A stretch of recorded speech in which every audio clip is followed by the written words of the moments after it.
Halo Famers, kalian tahu gak sih kalau ada banyak mitos dan fakta tentang kampus kita tercinta ini?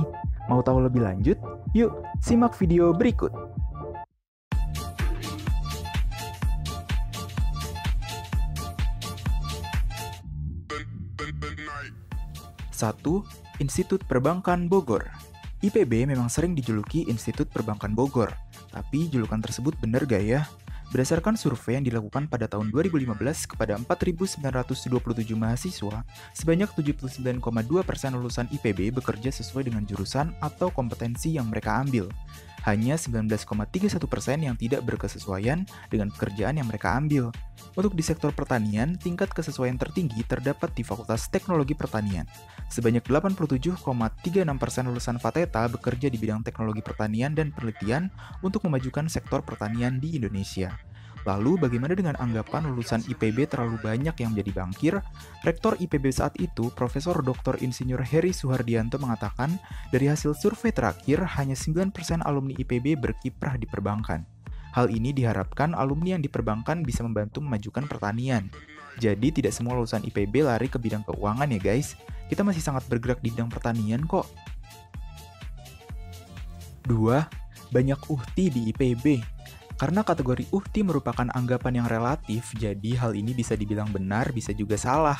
Kebanyakan mahasiswa yang ada di IPB memang berhijab. Tetapi walaupun begitu, toleransi agama di kampus IPB juga besar loh guys. Karena di IPB sangat menerima keberagaman suku, agama, dan budaya. 3. Jemuran asrama diambilin monyet. Mahasiswa tingkat awal di IPB memang diwajibkan untuk tinggal di asrama yang berada di sekitar kampus. Beberapanya mengeluh bahwasanya jemuran yang mereka jemur tergeletak berantakan. Hal tersebut salah satunya disebabkan oleh monyet yang ada di IPB. Iya, benar. Memang terdapat monyet yang berkeliaran di area kampus karena IPB memang kampus yang mempunyai lahan hijau yang cukup luas. Jadi wajar saja jika masih banyak hewan berkeliaran. Tetapi bukan berarti monyet tersebut mencuri pakaian mahasiswa. Namanya juga binatang, iseng deh diberantakin. 4. Bener gak sih IPB dulunya UI? Iya, betul sekali. IPB dulunya merupakan Fakultas Pertanian yang terdapat pada Universitas Indonesia. Pada tanggal 1 September 1963, Presiden pertama Indonesia, Insinyur Soekarno, melakukan peletakan batu pertama pembangunan kampus sekaligus menandai peresmian Institut Pertanian Bogor sebagai sebuah perguruan tinggi mandiri. Tidak hanya IPB, ITB juga dulunya merupakan fakultas teknik yang ada di Universitas Indonesia. Pada tanggal 2 Maret 1959, pemerintah Indonesia meresmikan berdirinya Institut Teknologi di Kota Bandung. 5. Pure It sudah teruji di IPB. Kalian pernah lihat gak sih iklan yang menyebutkan suatu merek pemurni air minum telah menguji kualitasnya di kampus kita? Betul banget guys, nih buktinya kalau nggak percaya. Pure It sudah teruji aman oleh ITB dan IPB. 6.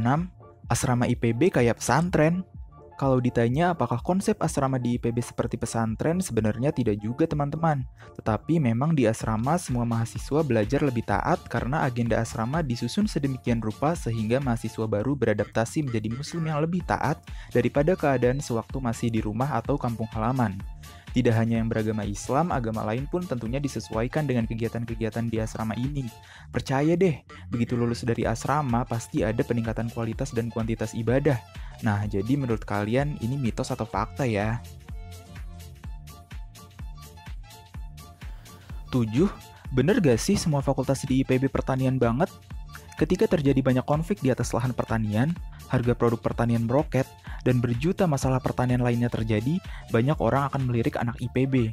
Hal itu karena Universitas IPB punya kepanjangan Institut Pertanian Bogor. Mereka akan membatin, wajar banyak masalah pertanian di negeri ini, alumninya saja nggak ada yang jadi petani dan peduli pertanian. Padahal jurusan dan fakultas di IPB tuh banyak loh, nggak melulu tentang pertanian. Jurusan dan fakultasnya sangat beragam dari mulai pertanian hingga ekonomi dan manajemen. Sebagai bagian dari IPB, semua mahasiswa memang belajar sedikit mengenai dasar pertanian, tapi hanya secara akademis, bukan praktik, berbeda dengan mereka yang memang jurusan pertanian. 8. Kampus IPB cuma ada di Kota Bogor. Ini nih yang suka keliru di kalangan masyarakat. Kampus IPB terletak di beberapa lokasi selain di Kota Bogor. Justru kampus IPB yang paling besar berada di Dramaga, Kabupaten Bogor. Selain itu ada juga yang di Baranang Siang, Taman Kencana, Cilibende, dan Gunung Gede. 9. IPB itu institut atau universitas. Universitas dan institut merupakan dua jenis perguruan tinggi yang berbeda jika dilihat dari rumpun ilmu yang dimiliki. Universitas adalah lembaga yang menyelenggarakan pendidikan dalam berbagai rumpun ilmu tanpa batas, misalnya mencakup rumpun ilmu agama, humaniora, sosial, ilmu alam, formal, atau terapan. Sedangkan institut secara konsep hanya memiliki fakultas-fakultas yang berada dalam satu jenis rumpun ilmu saja. Contohnya adalah IPB yang pada awal berdirinya hanya terdiri dari fakultas-fakultas dalam rumpun ilmu terapan atau pertanian saja. Namun, Institut Pertanian Bogor pada hari Rabu 30 Januari 2020 melakukan launching rebranding perguruan tingginya dalam bahasa Inggris menjadi IPB University.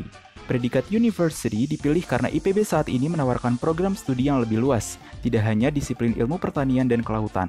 Selain itu, kata pertanian sering diartikan secara sempit, sehingga penamaan IPB University diharapkan mempunyai asosiasi yang lebih luas. 10. Ada kudanil di Danau LSI. Konon, siluman kudanil ini tinggal di dasar danau yang berada di samping rektorat kampus IPB Dramaga. Dia hidup di sana dengan memakan ikan-ikan yang hidup di danau. Siluman kudanil itu kabarnya baru muncul ke permukaan saat bulan purnama. Mitosnya sih buat mengeringkan sisiknya kalau kata orang-orang. Ada juga yang bilang kalau kudanil itu proyek penelitian Fakultas Kedokteran Hewan yang kabur, kata Firman alumni IPB. Siluman kudanil yang juga tinggal di Danau LSI dekat perpustakaan itu konon merupakan jelmaan penunggu danau yang menjaga keasrian tempat tersebut. Tapi ini hanya mitos ya guys. Itu dia guys, mitos dan fakta tentang IPB. Udah terjawab kan rasa penasarannya? Jangan lupa like, comment, share, dan subscribe ya.